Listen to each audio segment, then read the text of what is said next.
Here goes the retirement fund.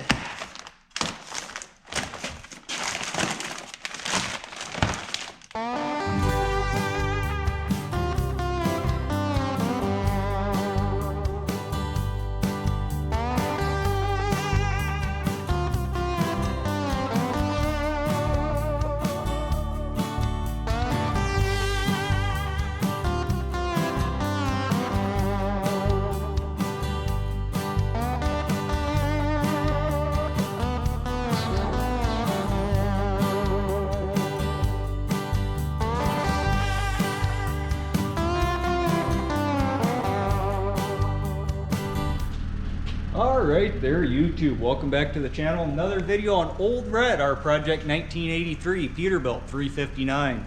In today's video, we're swapping the old 5 Series 13 speed out for an 18 speed with the new clutch and rear main seal. So first thing we're going to need to do here is we need better access underneath the truck.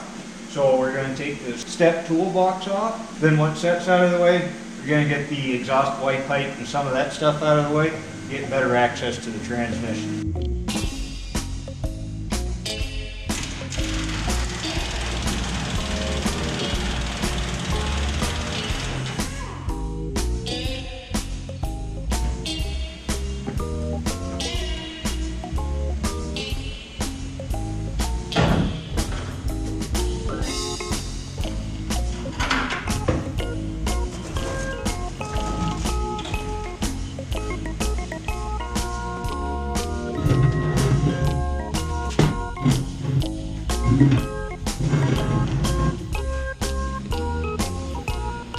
I suppose now we better get this exhaust out of the way.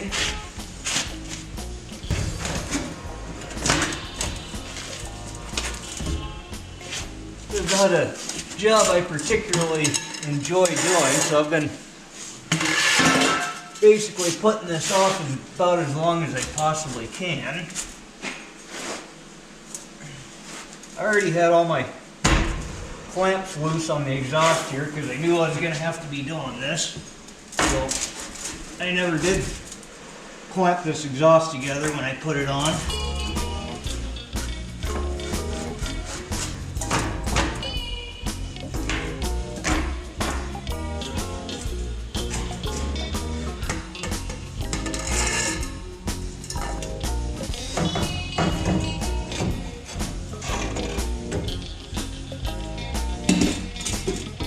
So right here you guys can kind of see part of why we're doing this. Rear main seal's leaking on this truck. And this is just kind of a snowball thing. You got transmission's got to come out for a rear main seal. I got to put a PTO on this thing. So if transmission's got to come out, you might as well upgrade it. Upgrading to a 7 Series or newer is definitely a very worthwhile upgrade. Seems how the transmission's got to come out anyway for a rear main seal. Might as well just go ahead and upgrade this thing to a newer Series 18 speed and just be done with it. So now that we've got some decent access in here, might as well just start taking stuff off that we know we need to get out of the way. Like this temp sensor here, go ahead and get that disconnected. Get our speedometer cable off of here.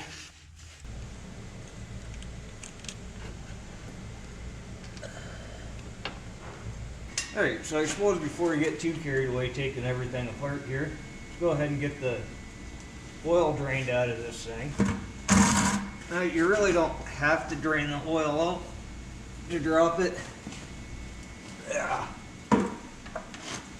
They're pretty much keep all the oil self-contained inside of themselves, but you know, this thing's already going to be 850 pounds without 4 gallons of oil in it, so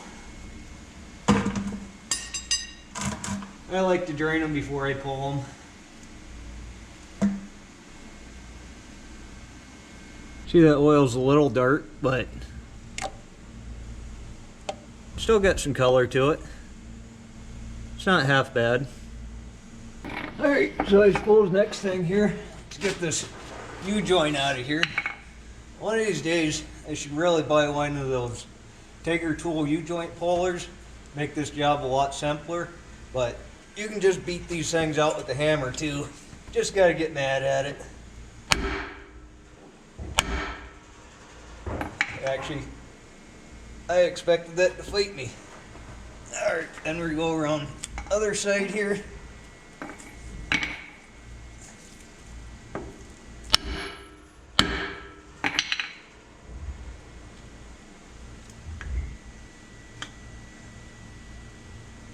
Now this section of U-joint did not come out when I did the frame stretch. The intermediate and the rear section of drive shaft did.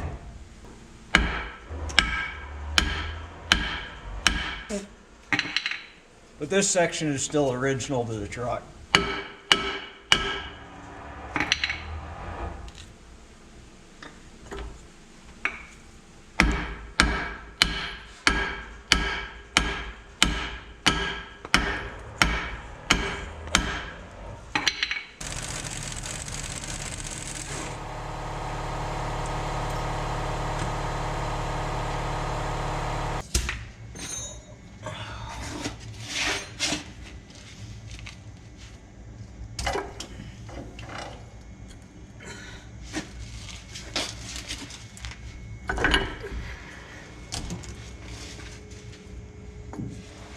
So next we're just going to get all the clutch linkage out of here.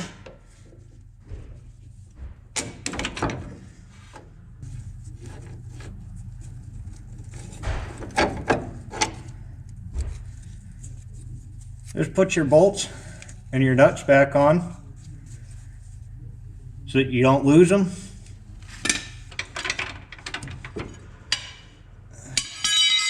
Okay, now with that stuff out of here, all we got to do is get everything off the top side of the transmission. You got a reverse sensor here. This is the switch for your reverse lights.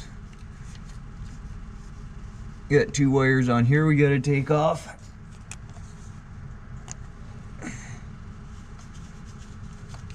Cut these zip ties that are securing these hoses here. Get this stuff all loose. Now right here's a good example of something I was talking about in a previous video, where if you have a place where things touch, see that how this was just laying here like this, and it's not secured where it can't rub, it'll rub a hole right in it. See how these wires right down to the core there? That's just because that was draped across there just like that, sitting on there, and it sat there and rubbed going down the road. So that's why you got to make sure everything's secured tight. Okay, now we're just gonna cut these air lines that run from the shifter here. I'm gonna put this back together with new air lines, so it doesn't matter if we cut these. Just go ahead and cut those so those are disconnected. Okay, so now what I'm gonna do is I'm gonna knock the top bell housing bolts out of this, and then once the top ones are out and we're done kind of moving around on the top of the transmission here, I'm gonna take these 4 bolts that hold the shift tower down out, and then I can lift the shift tower up off the transmission. Then we'll go ahead and get our jack underneath it, take the bottom bell housing bolts out, and we'll be ready to drop this thing out of here. Okay, so I've got all the top bell housing bolts out. I know you guys probably can't see back that far, but all the way around the top they're out. We've got 3 of the 4 bolts out of the shift tower here. Just gotta grab that last one, get this one out of here. Then the shift tower can come off. Then we just need to get the jack under here, get the transmission secured to the jack, and then we can start taking the rest of the bell housing bolts out and get this thing out of here.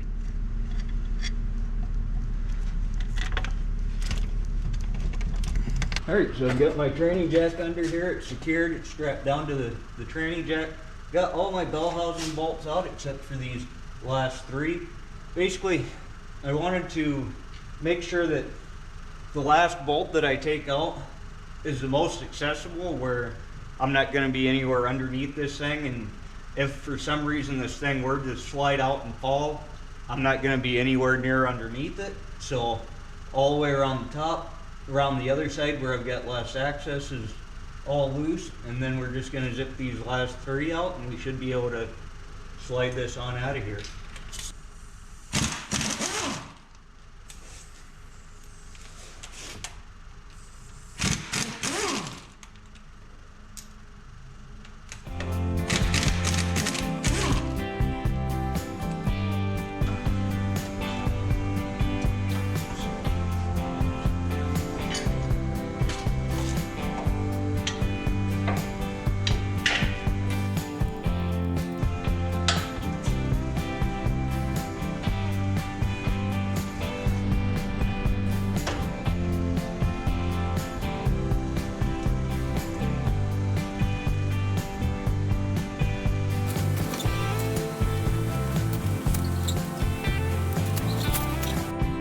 Okay, so now with the transmission out of the way, we're going to want to pull this clutch off of here. Now this is a homemade redneck engineered contraption here that has worked pretty well in the past. Basically, you've just got a piece of pipe stuck in the end of a floor jack with an old input shaft welded on it. And this is what I use as a clutch jack.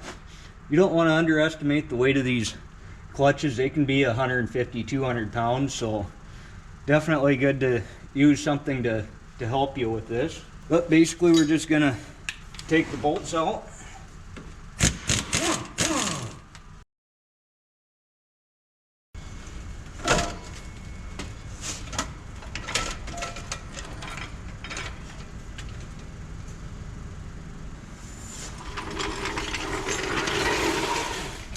You know, these flywheels can be some pretty heavy mother humpers as well, but fortunately I don't really have any kind of rig to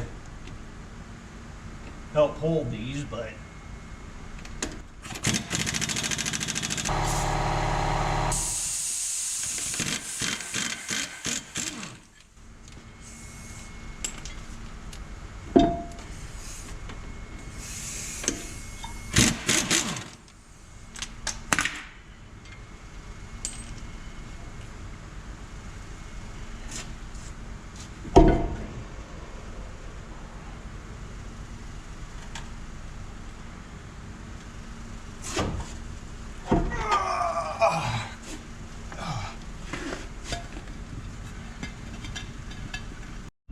alright, so now that we got the clutch, flywheel, and transmission all out, that transmission back there is a 9 Series 13 that I'm going to use as a core. Going to have to get this loaded up, flywheel loaded up, and we're going to go ahead and get a new clutch, get the flywheel resurfaced. I forgot the rear main seal at the house, so let's go run and get that, and we're running this stuff over to the rebuilder and hopefully get our new transmission picked up.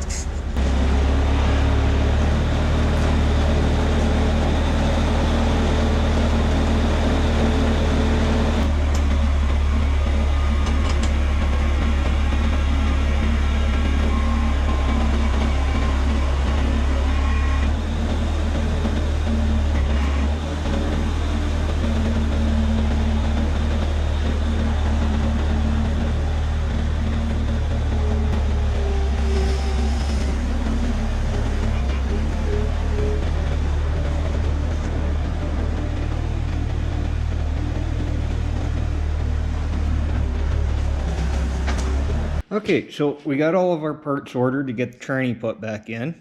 Gonna be a couple days till everything gets in. I had to order a different flywheel. The flywheel that was on here is too small to put a big enough clutch on here to handle any real horsepower. So got a different flywheel ordered, different output shaft, or different output yoke rather, and some various other things.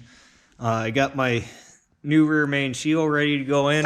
Took the old seal out, took the rear housing off, put a new seal in, got a new gasket.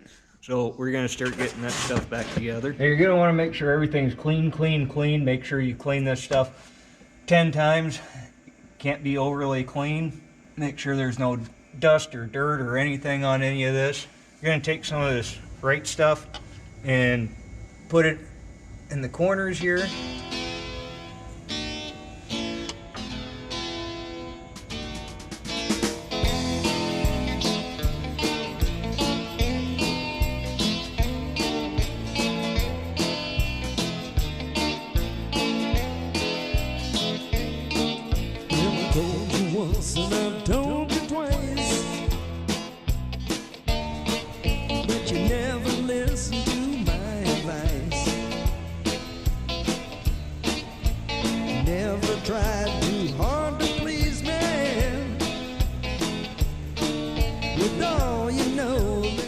going to take the bottom corners of this gasket here and we're going to shove it down into that gasket maker. Make sure that the ends get good and sealed there. This could be the last time. This could be the last time. Maybe the last time. I don't know. You see how this ring helps you to get the seal onto the crank?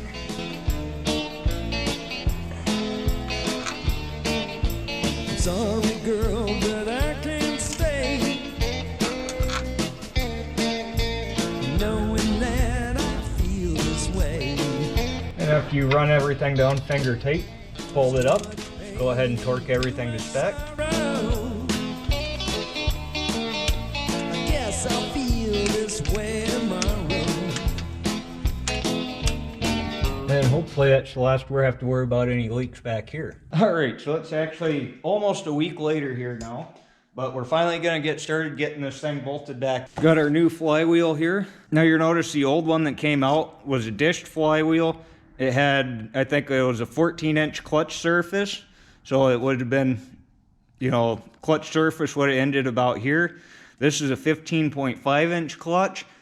This clutch will be able to handle a lot more horsepower and torque than what that dish style clutch would hold. So I had to order this, and then it got delayed in shipping due to a winter storm. So this took a while to get in, and this is really one of the first pieces that needs to go back in the truck. So first thing we're going to need to do is we're going to need to knock a pilot bushing in here, then get the flywheel up in the truck there, and then we can get started bolting the transmission in. Hopefully I ate my Wheaties this morning. Oh boy.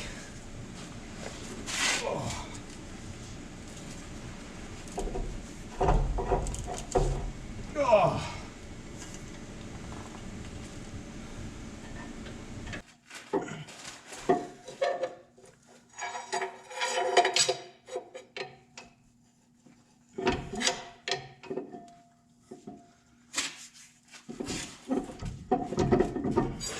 Alright, well anyway, that was a bit of a fight, but we got it in there. Now, according to Cummins, they want flywheel bolts installed, lubricated. They want them oiled and then torqued to 200 foot-pounds, so that's what we're going to do.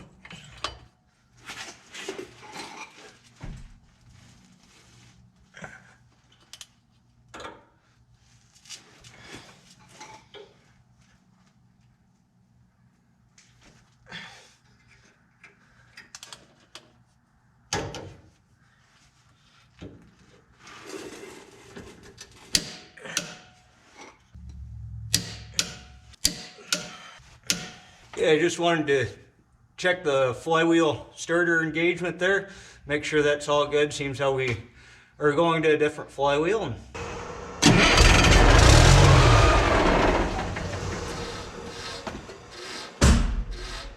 Everything seems all right, so next we're going to hit this with some brake clean here, clean everything up, and then we'll start getting ready to put the clutch on.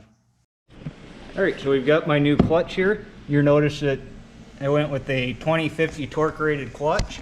Now 2050 torque is probably way overkill for what I'm doing here, but I don't want to be back in here for at least 10 years of commercial use, so I just decided to kind of overkill it, put a 2050 torque clutch in it. I'll probably never make 2050 torque with this truck, but I'd rather have it and not need it than need it and not have it, so that's what we're going to do. I'll need to kind of disassemble this clutch and get it on my clutch jack, and then we'll get it up in the truck.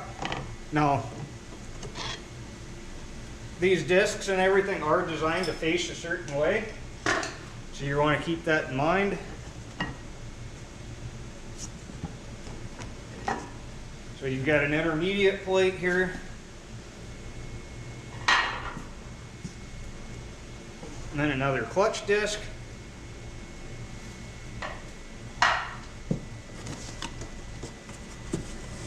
and then our big Mamma Jamma pressure plate. Oh!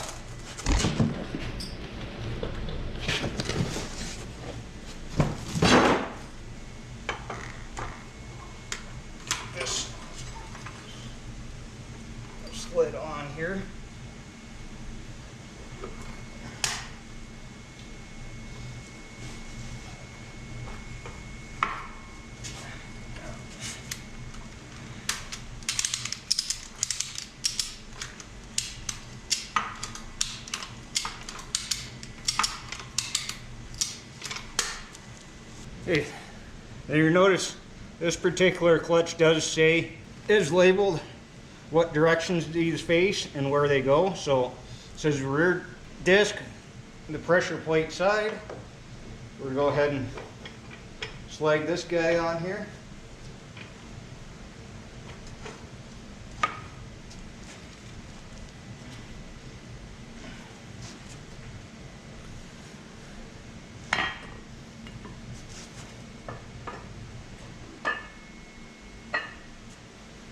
And slide on our intermediate plate.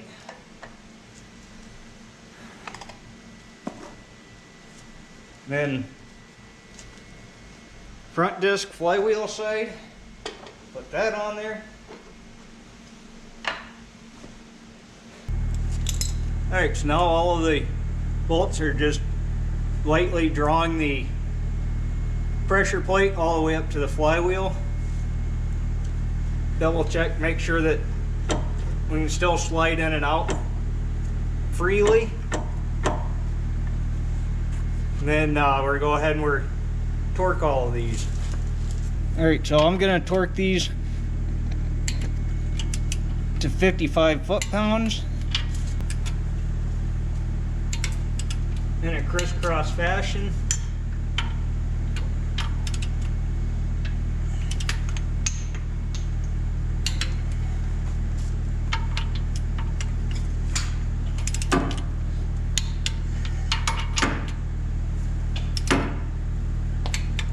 And these blocks that were behind the throw-out bearing here, they just fall out.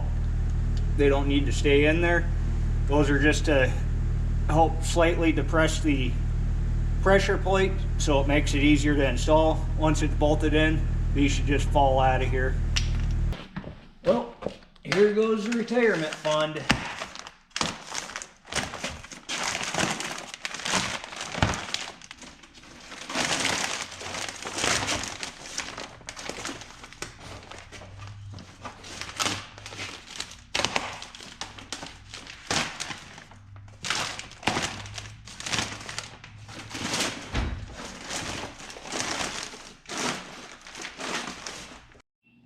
Okay, so my new transmission is off the pallet on the pallet jack. Old transmission's off the jack. Then you're gonna want to make sure you get everything ready to go here. You know, input shaft, this already had a new input shaft on it, being a reman. Put a very light coating of grease on your splines. Don't get carried away with that. Get your cross shaft bushings on, and you're going to want to take your fingers and make sure that they're laid back so that they're facing out. If you have them laid like this and you put the transmission in, the transmission's going to have to come back out. So make sure that you lay it back so that the fingers are pointing out. Take this shipping cover off, put your transmission in a gear. Doesn't matter what gear, any gear, so that you can turn your output shaft to turn your input shaft. That's going to help you get things lined up and going in. Now I am going to just go ahead and I'm going to throw this cover back on here. Just less chance of any dirt or anything falling in here while we're wrangling this transmission up into place.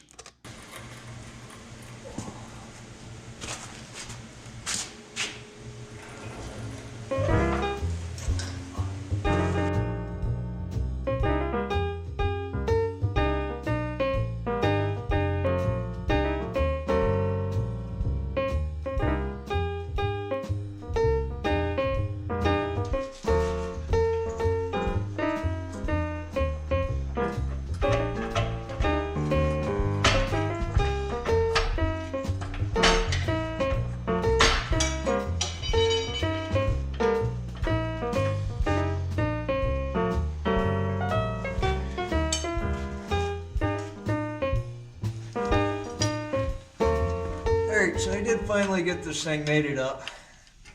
Took getting a little mad at it, turning the camera off, and telling it off, but using a few bad words. But we got it done.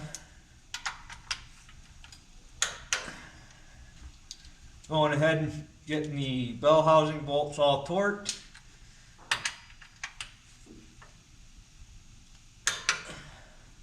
You'll see that I'm marking the bell housing bolts as I torque them with the paint marker. That way it's easy to see if I miss one, or I don't have to think about it. So getting these all torqued up, we can start getting all of our linkages, all that stuff put back on. Alright, so now with the bell housing bolts in place, go ahead and we'll get our shift tower put back on here.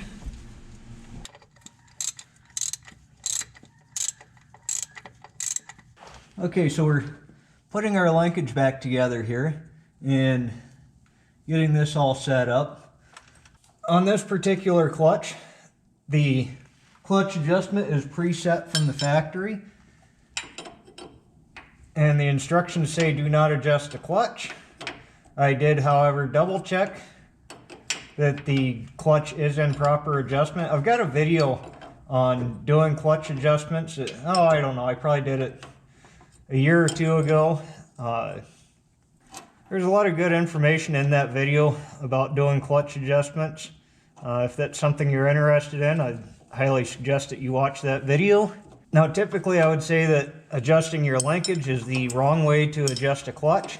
However, this is the one exception when you're setting up a new clutch.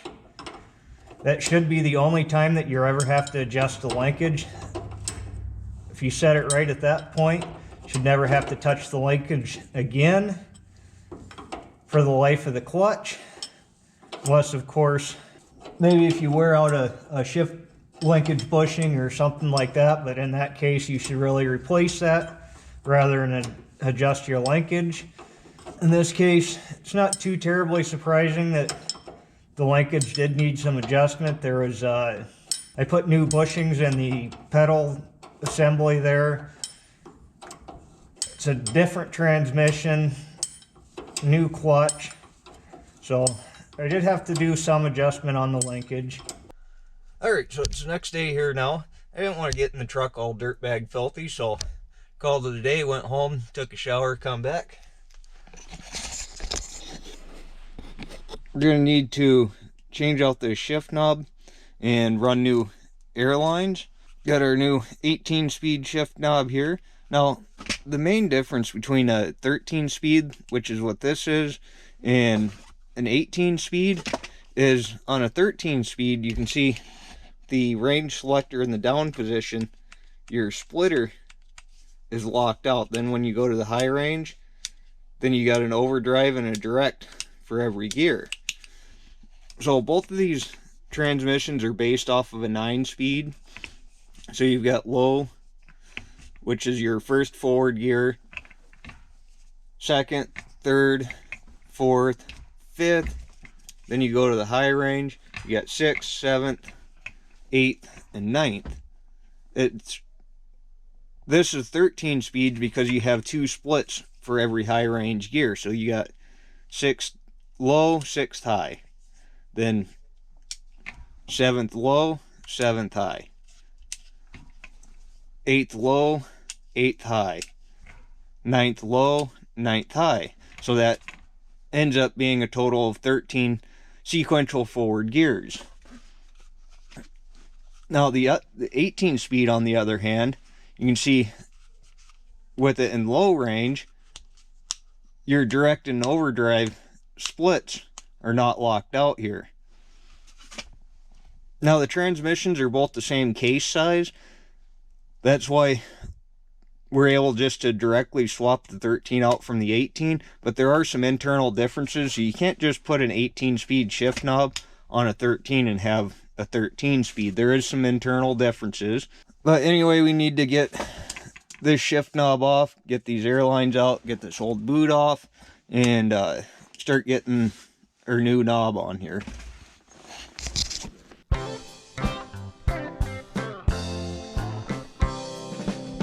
Driving that train on cocaine.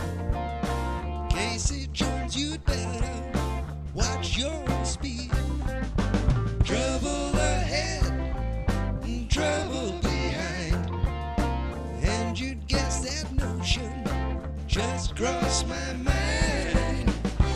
Alright, so then you've got two of those hoses go up here. One goes down here on the back of the transmission. Now I know this all kind of gets to be spaghetti in here, but you're going to want to try to secure this stuff with some zip ties. Make sure it can't rub anywhere. You do got to leave a little bit of slack up in here for the movement of the shifter, but try to make this all as neat and tidy as you can. Stuff like your reverse sensor and all that goes in just the way it came out. So I think next year we'll go ahead and we'll get this drive shaft in here. We would be filling this transmission with oil, but I do have to put a PTO wet kit on here. We're not going to fill the transmission with oil until I get the wet kit on, because you have to drain the transmission to put the wet kit on. So we'll do that here shortly. That will be a separate video. There he never sees. Okay, where's a real hammer? Oh, yeah. Let's go find a real hammer.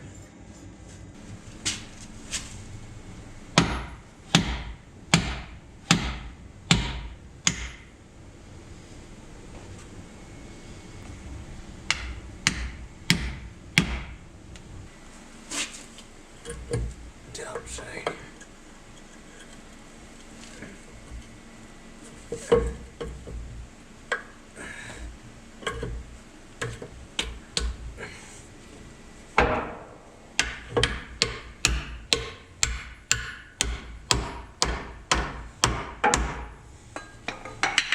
Alright, so that's pretty much everything as far as the transmission goes. Got all my sensors in, everything's greased, got my inspection cover on, grease hose on, U-joints are greased, new carrier bearings in, you know, everything's pretty well wrapped up as far as the transmission goes. Probably going to take a minute here, just kind of clean up, reorganize, and then get started on the wet kit. Then we can put some oil in the transmission, and this thing should be getting close to being ready to hit the road. So anyway, guys, if you like what you're seeing, be sure to like, comment, subscribe down below. Thank you. Have a great day.